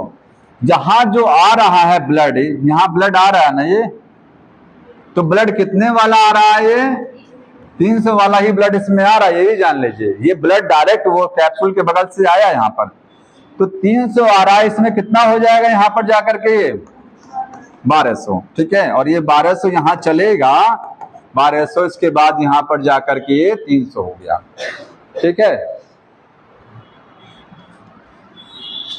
समझना यह है कि इसको कैसे मेंटेन रखा जाता है। अब इतना एक चीज जान ली लास्ट में कि अगर मेडुला का, ये मेडुला का ऊपर वाला हिस्सा, ये मेडुला का निचला हिस्सा, अगर मेडुला के निचले हिस्से में नमक की मात्रा या सॉल्ट NaCl ज्यादा कर दिया जाएगा तो ये बरकरार रहेगा। ये ऑस्मोलैरिटी मेंटेन रखने के लिए यहां पर नीचे की साइड में NaCl, मतलब पूरा, ये पूरा जो आप बोलते हैं मेडुला, मेडुला ऐसे बनाया था ना, तो मेडुला के निचले हिस्से में क्या ज्यादा रखा जाता है, NaCl यूरिया। यहां से जो NaCl निकल रहा है, देखिएगा NaCl यहां से निकल रहा है, ये कहां जाता है, लास्ट में थोड़ा पेशेंस रख के समझिए, ये NaCl कहां जाता है। ये आप कहेंगे वासा रेक्टम में जाता है, सबका सब वासा रेक्टम में जाता है, नहीं। यही नोट कर लीजिएगा कि सारा NaCl लूप ऑफ हेनले से वासा रेक्टम में नहीं जाता है। कुछ NaCl को यहां पर फेंक दिया जाता है, कहां पर, मेडुला में, बाहर की साइड में, यहां टिश्यू है, ताकि यहां पर ऑस्मोलैरिटी नीचे की साइड में हाई रहे। ऊपर कम फेंका जाता है, नीचे ज्यादा इकट्ठा कर दिया जाता है, समझ रहे हैं ना। तो NaCl को लूप ऑफ हेनले से वासा रेक्टम में भेजा भी जा रहा है और यहां बाहर इकट्ठा भी करवाया जा रहा है, ठीक है। यूरिया जो है यहां से ये कहां गई, यूरिया कहां गई, हाँ ये ब्लड में जाएगा, यहां से ब्लड में है कि इसमें है, चेक कर लीजिए।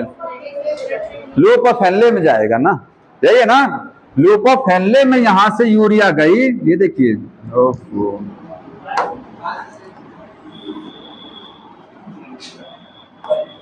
हो गया सही ना, यहां से लूप ऑफ हेनले में गई यूरिया ना, समझ रहे ना। और यहां से होता हुआ बताइए ये आगे का हिस्सा क्या है, ये बोलेंगे DCT है, ये क्या है DCT। और आखिर लास्ट में जाकर कलेक्टिंग डक्ट में जुड़ता है कि नहीं जुड़ता है, आखिर यही फिल्ट्रेट जो यहां से जाता है ये DCT में कलेक्टिंग डक्ट में आता है, देखते रहिएगा। यहां से जो फिल्ट्रेट लूप ऑफ हेनले का चला ये DCT में गया, कलेक्टिंग डक्ट में आया, यहां से यूरिया निकली, कहां गई, लूप ऑफ हेनले में, और फिर वापस घूम कर यहीं आ गई, यहां से गई फिर यहीं आ गई। ये ऐसे चल रहा है। कुछ अमाउंट में यूरिया को बाहर किया जाता है, कहां पर, जो बीच में अभी जगह बता रहे हैं इन जगहों पर, मेडुला में। तो मेडुला की ऑस्मोलैरिटी मेंटेन कैसे रहती है, ये सिस्टम कैसे बरकरार है, ये दो चीजों से है। ये लूप ऑफ हेनले, ये जो यहां से लूप ऑफ हेनले से जो NaCl बाहर किया गया था, उसमें काफी NaCl कहां चला गया, वासा रेक्टा में, कुछ कहां चला गया, मेडुला में। यूरिया यहां से निकाली गई लूप ऑफ हेनले में, और कुछ कहां चला गया, मेडुला में। हम बताइए, हाँ जब अंदर का विचार आएगा तो करने में वाटर निकलेगा, उसके बाद क्या आएगा हाइपरटोनिक में। हाँ फिर से बताइए क्या कह रहे हैं, समझ नहीं पा रहे हैं, ढंग से बताइए। पीसीटी ऊपर वाला, हाँ नीचे आएगा पानी, हाँ तो पानी निकलेगा तो साथ वो इकट्ठा होगा, यहाँ कंसंट्रेट नहीं कर पाता है हाइपरटोनिक यहाँ पर। हाँ, उसके बाद डाइजेशन में पानी कम होता है तो एक चीज सुन लीजिए, हाँ हार्मोन तो मैंने भी नहीं बताया, हार्मोन मैंने भी बताया नहीं, हार्मोन मैंने छोड़ दिया है यहाँ से। एक्चुअली में क्या है, दो चीज, NaCl वाटर जो यहाँ से निकला था DCT से यहाँ से, उसमें हार्मोन का रोल है, वो चीज मैं अभी बता दूंगा, वो चीज मिस हो गया थोड़ा सा, तो मैं बता दूंगा अभी, ठीक है। और बताइए क्या कह रहे हैं इसमें तब। ऊपर गए पानी का लेवल कम होगा तो हम पानी की कमी बढ़ जाएगी, बस यूनिवर्सिटी तो वही हार्मोन लग आता है पानी। ठीक है, बता रहे हैं उसको भी। देखिए ये मेडुला के अंदर, मैंने बार बार कह रहा हूं इस चीज को कि अगर ये ग्रेडियंट मेंटेन नहीं रहा तो यहां से वाटर नहीं निकल पाएगा, लूपोफिली से बाहर जा ही नहीं पाएगा, इसको ऊपर यहाँ कम नीचे बढ़ाना पड़ेगा। ये बरकरार कैसे रखता है, ये सोडियम क्लोराइड जो यहाँ से निकला, ये नीचे ज्यादा इकट्ठा होता है, ऊपर कम इकट्ठा रहता है। नीचे ज्यादा होगा तो ऑस्मोलरिटी मेडुला की नीचे ज्यादा रहेगी, और ऊपर की साइड में सोडियम क्लोराइड जो है वो कम इकट्ठे होंगे मेडुला में, तो ऑस्मोलरिटी क्या रहेगी, कम रहेगी। बाकी सोडियम क्लोराइड कहाँ चला जाता है, वासा रेक्टम में फेंक दिया जाता है, निकाल दिया जाता है, वासा रेक्टम में दे दिया जाता है, ठीक है। और दूसरा यूरिया है, जो यूरिया यहाँ से बाहर किया जा रहा है, ठीक। इस चीज को अलग से आप नोट कर लीजिएगा। देखिए दो चीजों को नोट करिएगा, osmolarity and interstitium of medulla. Medulla के अंदर जो टिश्यू में जगह है, जो सेल्स के बीच में जगह है, उसमें लिक्विड भरा हुआ इंटरस्टिशियल फ्लूइड, ठीक है। रिमेन मेंटेन, वो कैसे मेंटेन रहती है, तो लिखेंगे मेंटेन कैसे रहती है, by NaCl and urea. NaCl किसने भेजा, फ्रॉम लूप ऑफ हेनले से निकला था, किस आर्म से, असेंडिंग वाले से निकला था। यूरिया कहां से आई थी, from collecting duct, CD collecting duct से आई थी। बस और कुछ नहीं समझना है, जब सवाल करेंगे तो बड़ी आसानी से सब हो जाएगा, ठीक है। समझ गए इसको कि काउंटर करंट क्या है, दो विपरीत धाराओं में क्या करता है, फ्लूइड मूव करता है, ठीक। अब एक चीज और समझिए, DCT जो था, DCT से क्या क्या चीजें रीअब्सॉर्ब हो रही थी, दो चीजें। एक तो पहले NaCl रीअब्सॉर्ब कराया गया था, और क्या चीज, वाटर रीअब्सॉर्ब कराया गया था। NaCl रीअब्सॉर्ब हुआ था वाटर, NaCl एक्टिव प्रोसेस से गया था, और वाटर किससे गया था, पैसिव से गया था। पहले कौन गया, NaCl, उसने माहौल क्रिएट किया, फिर पीछे पीछे वाटर भाग गया, ठीक। NaCl का रीअब्जॉर्प्शन कौन कराता है, तो बोलेंगे बाई एल्डोस्टेरोन। किससे होता है, एल्डोस्टेरोन। एल्डोस्टेरोन क्या है, वो आगे हार्मोन वाले चैप्टर में समझेंगे। एडर्नल कॉर्टेक्स से बनने वाला एक हार्मोन है एल्डोस्टेरोन। वाटर का रीअब्जॉर्प्शन बाई वैसोप्रेसिन ने कराया। वैसोप्रेसिन क्या है, ADH है, एंटी डायूरेटिक हार्मोन का दूसरा नाम है। ये कहां से बनता है, पिट्यूटरी ग्लैंड के पोस्टीरियर पार्ट से बनता है, ठीक है। ये DCT से रीअब्जॉर्प्शन कैसा होता है, कंडीशनल होता है। कंडीशनल का मतलब जरूरत पड़ने पर, अगर बॉडी को लग रहा है कि आपकी बॉडी से यूरिन जो बनाना है, उस यूरिन को थोड़ा सा गाढ़ा करना है, पानी को कम भेजना है, बॉडी से पानी कम निकालना है, तो ये DCT तुरंत क्या करेगा, तब काम करेगा। तब ये NaCl और ये वाटर को क्या करेगा, इस तरीके से बनाएगा, ठीक है। तो कंडीशनल रीअब्जॉर्प्शन होता है DCT में, या आप कह सकते हैं इमरजेंसी में ये काम करता है। इमरजेंसी में ये DCT रीअब्जॉर्प्शन कराता है। इतना यहां पर हो गया। काउंटर करंट खत्म हो गया। अगला ही टॉपिक है other organs, other organs of excretion. हमको पता है एक्सक्रीशन किससे होता है, एक्सक्रीशन किससे होता है, किडनी से। किडनी के अलावा भी कौन कौन से ऑर्गन है जो एक्सक्रीशन में मदद करते हैं, बताइए सोच करके। किडनी के अलावा भी हमारी बॉडी से वेस्ट प्रोडक्ट बाहर निकालने का कोई तरीका है, कोई ऑर्गन है? तो ध्यान से देख लीजिए, आपकी बॉडी में जो लंग्स हैं, वो लंग्स क्या करती हैं, बॉडी से वेस्ट प्रोडक्ट को बाहर निकालती हैं। क्या चीज रिलीज कराती हैं? Carbon dioxide. और क्या? लंग्स से हमारे वाटर भी रिलीज होता है। कैसे बताइए? कार्बन डाइऑक्साइड तो समझ में आता है, फेफड़ों से बाहर निकलती है, वाटर कहां से निकला? लंग्स से रेस्पिरेशन के दौरान सांस जब रिलीज कराते हैं उसमें वाटर आता कि नहीं आता है? हाँ, नहीं आता वाटर। हाँ, शीशे के सामने रख करके ऐसे ही वेपर निकाली, शीशा गीला हो जाएगा, गिलास क्या हो जाता है, वेट हो जाता है, नहीं हो जाता, वाटर रिलीज होता है ना, वेपर की फॉर्म में होता ना वाटर। कार्बन डाइऑक्साइड कितना रिलीज होती है? 18 litre per day. 18 litre book में दिया है, एक दिन में कार्बन डाइऑक्साइड 18 लीटर आपकी बॉडी बाहर कर देती है। ठीक है। दूसरा ऑर्गन कौन सा है? स्किन। तो आपकी जो चमड़ी है, जो स्किन है, वो भी क्या है? एक्सक्रीटरी ऑर्गन है। स्किन में 2 ग्लैंड्स होती हैं, कौन कौन सी? स्वेट ग्लैंड्स, पसीना बनाने वाली ग्रंथियां, और दूसरा है सीबेसियस। सीबेसियस ग्लैंड क्या होती हैं? ये ऑयल बनाती हैं। चेहरे पर जो तेल प्रोड्यूस होता है, जो ऑयल बनता है, वो इन्हीं की देन है। ठीक है। स्वेट ग्लैंड से पसीना बनेगा। पसीने में क्या होता है? पसीने में बोलेंगे वाटर तो है ही है, NaCl नमक होता है, और यूरिया भी थोड़ा सा है, और क्या चीज है? लैक्टिक एसिड है, लैक्टिक एसिड है। और बताइए, और कुछ है? हाँ, इसके अलावा भी कुछ है? पसीना नमकीन होता ना, यूरिया की वजह से नमकीन होता है, NaCl की वजह से होता है, ऐसे याद रखेंगे। ठीक। सीबेसियस ग्लैंड से क्या बनेगा? ऑयल बनेगा। उस ऑयल में क्या क्या चीजें होती हैं? तो बोलेंगे ऑयल में क्या क्या होगा? आपके स्टीरॉल्स होंगे, स्टीरॉइड्स होते हैं, और क्या चीज? हाइड्रोकार्बन, और बताइए वैक्स।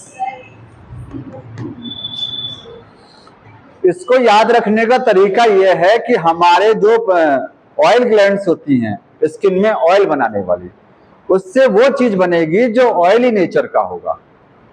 अब बताइए ये सब ऑयली नेचर का है कि नहीं है? ऑयल, फैट, लिपिड, पढ़ा ना केमिस्ट्री में, फैट क्या होता है, लिपिड क्या होता है। ठीक है। ये सब लिपिड या फैट नेचर के, स्टीरॉइड क्या हैं? फैट ने लिपिड नेचर के होते हैं। स्टीरॉइड के इसकी नेचर कैसी होती है? लिपिड। आप बोलेंगे ये लिपिड्स हैं, और लिपिड्स हो गया। हाइड्रोकार्बन क्या है? फैटी एसिड होता है कि नहीं होता है? फैटी एसिड है ये। ठीक है। और वैक्स तो जानते ही हैं, वैक्स हो गया। तो ये सब ऑयल या लिपिड या फैट, ये सब रिलीज कराएंगे। अगला कौन सा हो गया? लिवर। लिवर से बनेगा बाइल। क्या बनता है लिवर से हमारी बॉडी में? बाइल। बाइल जानते हैं, जिसके हिंदी में क्या बोलते हैं? पित्त बोला जाता है। क्या बोलते हैं? पित्त। बाइल में बहुत सारी चीजें होती हैं। बाइल में आसान में समझिए, लीवर एक सबसे बड़ी ग्लैंड, जो कुछ बना करके भेजती है आपकी बॉडी में, वो सब क्या है? बाइल है। उसके अंदर बहुत सारे एंजाइम, ठीक है, बहुत कुछ होता है। अब बाइल में क्या चीज ऐसी होती है जिसको लिवर बॉडी से बाहर निकालना चाहता है? लिवर भी आपकी बॉडी में एक्सक्रीटरी ऑर्गन है, ये बाइल के माध्यम से कुछ चीजों को बॉडी से बाहर निकालेगा। ठीक है। ये क्या चीज रिलीज कराएगा? Bile pigments. Bile pigments. ठीक है। बाइल पिगमेंट समझ रहे हैं ना? बिलिरुबिन और बिलिवर्डिन क्या है? बाइल पिगमेंट है। ठीक। दूसरा और क्या रिलीज कराएगा लिवर? ड्रग्स। और बताइए? हाँ, कोलेस्ट्रॉल। और कुछ विटामिन्स, ठीक है। हाँ, और क्या है? Steroid hormone.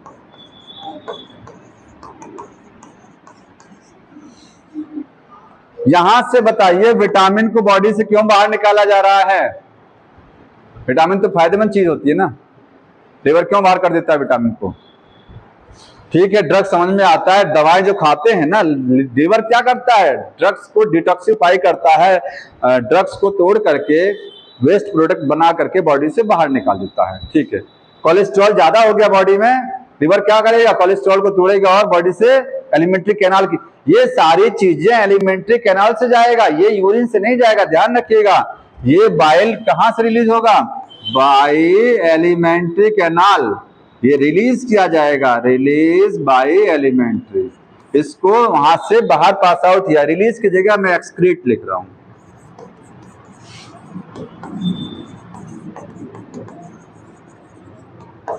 Alimentary canal. तो देखिए ड्रग समझ में आता है, बाइल पिगमेंट फीसिस को कलर देते हैं, कोलेस्ट्रॉल जो बढ़ जाता है तो कोलेस्ट्रॉल थोड़ा सा लिवर क्या करता है? बॉडी से बाहर करने की कोशिश करता है, और स्टेरॉइड हार्मोन वही, आप फैट ही समझिए, स्टेरॉइड क्या होता है? फैट समझिए।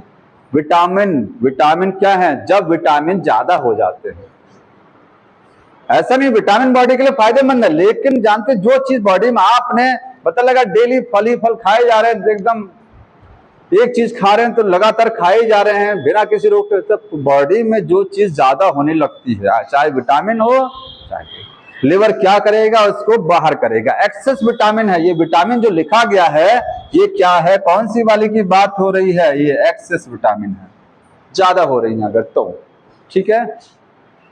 और कोई इसके अलावा पार्ट? कितने पार्ट हैं? इसके बाद में एक टॉपिक और समझिए, मिक्सचरेशन।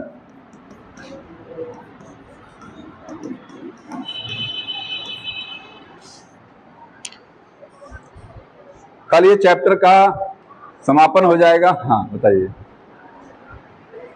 क्या लिखा है? हाँ बताइए कौन सा लाइन है?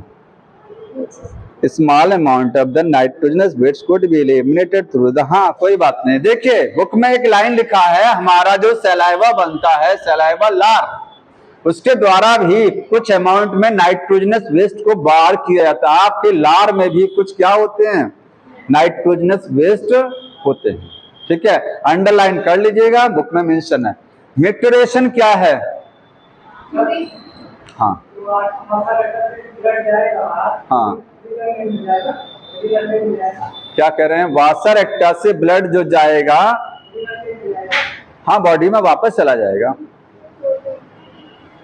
बॉडी में जाएगा वापस, वासर एक्टा का ब्लड जो है रिटर्न होकर बॉडी में वापस जाएगा। कोई समस्या है? एक समस्या हुई होगी, अब मुझे दिमाग में स्ट्राइक कर रहा है, क्या?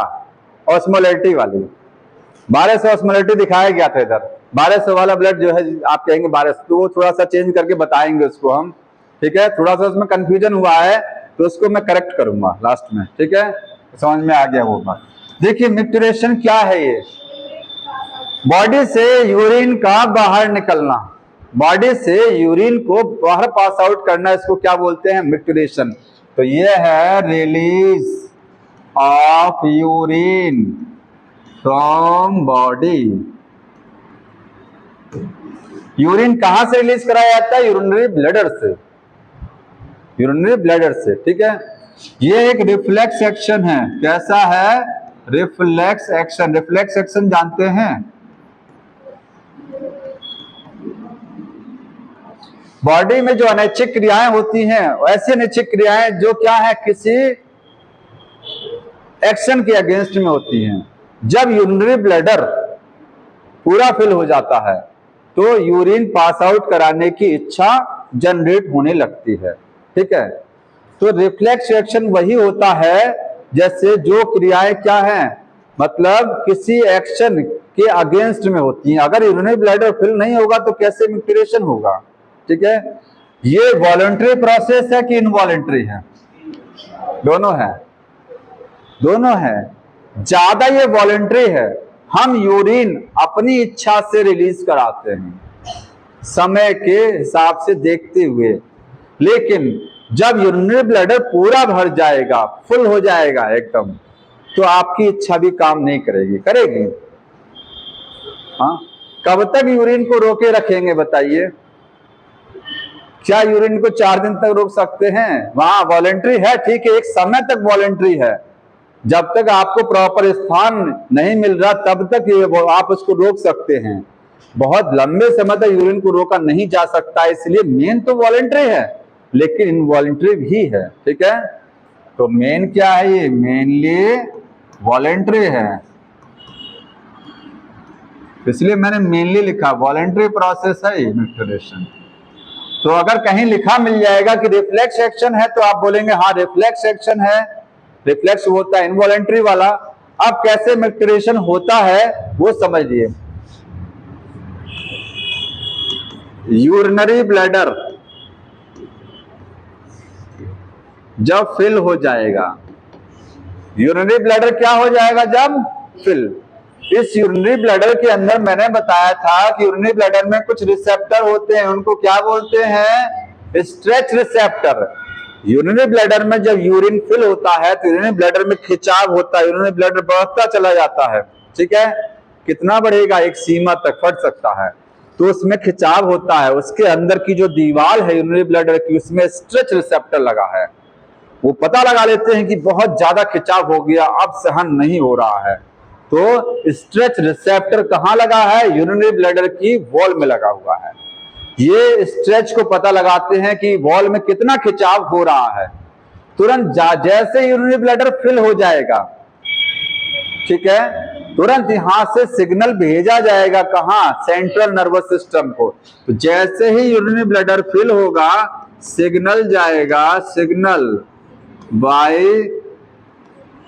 सिग्नल जाएगा टू, मैं लिख रहा हूं, टू सीएनएस। सिग्नल किसकी वजह से जनरेट हुआ? स्ट्रेच रिसेप्टर, ठीक है, generated by stretch receptors.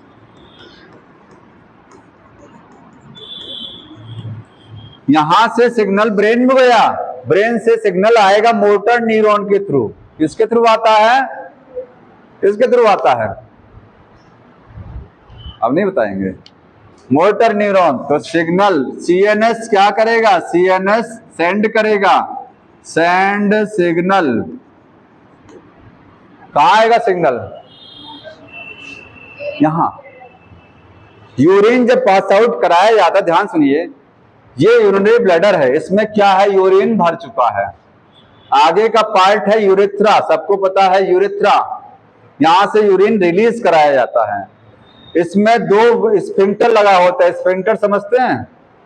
Valve, sphincter muscles होती हैं, ये इसको बंद रखती हैं। एक है इंटरनल स्फिंक्टर, एक है आउटर। इसको लिखिएगा, ये है इंटरनल स्फिंक्टर है,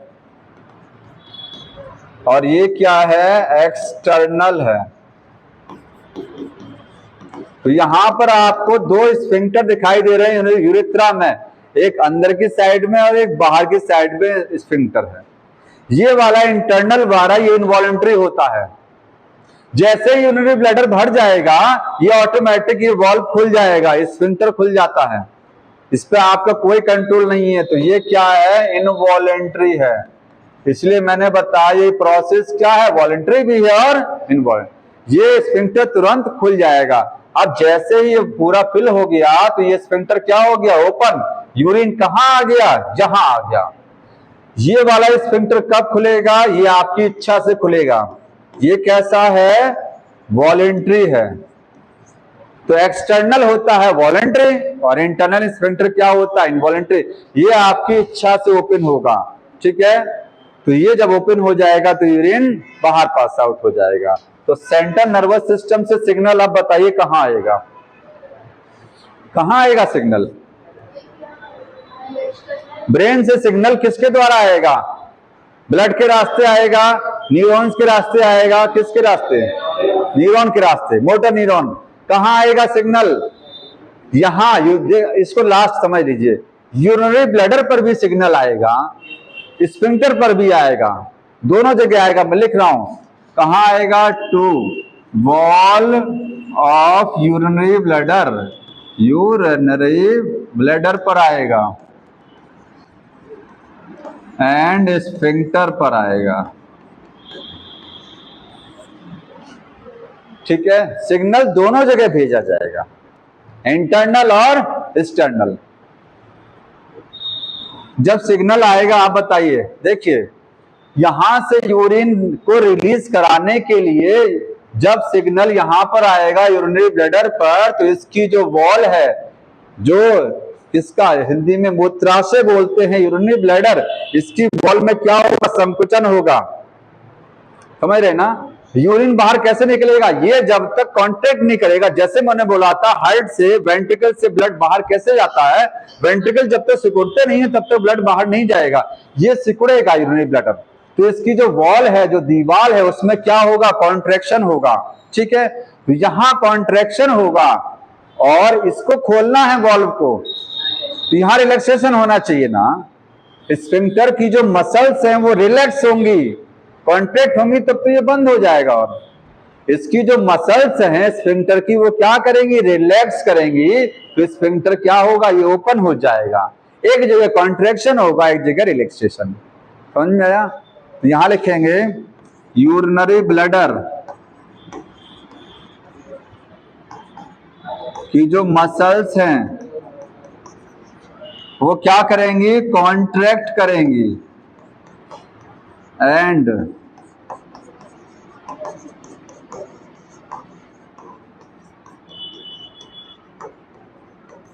स्फिंक्टर की मसल्स में रिलैक्सेशन होगा, ये कॉन्ट्रैक्ट होगा, प्रेशर पड़ेगा, यूरिन यहां से बाहर पास आउट, अब हो जाएगा यूरिन रिलीज। हो गया ना।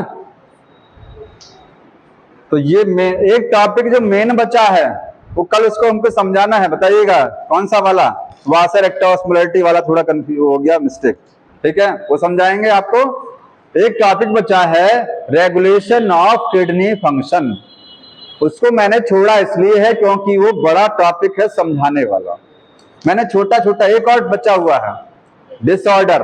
ठीक है, तो डिसऑर्डर में अभी टाइम नहीं उतना बताने के लिए, इसको भी अगली बार, और कल क्वेश्चन टाइम मिलेगा तो क्वेश्चन बताया जाएगा। समझ में आ रहा है? तो कल ये चैप्टर पूरा फिनिश किया जाएगा, और अगर बच जाएगा तो अगली बार ये फिनिश हो जाएगा, क्योंकि समय की समस्या नहीं है, क्योंकि इस लेक्चर अभी अगला भी लेक्चर तक यही चैप्टर पढ़ाना है, कल तक ही, तो एक आध दिन खिंच जाएगा तो कोई दिक्कत नहीं, तो पढ़ के आएंगे ये वाला और पूरा चैप्टर रिवाइज करके आएंगे, क्वेश्चन आप ही लोग बताएंगे आंसर। समझ में आ रहा है? हाँ, तुम्हें से पूछूंगा मैं। ठीक है, हाँ।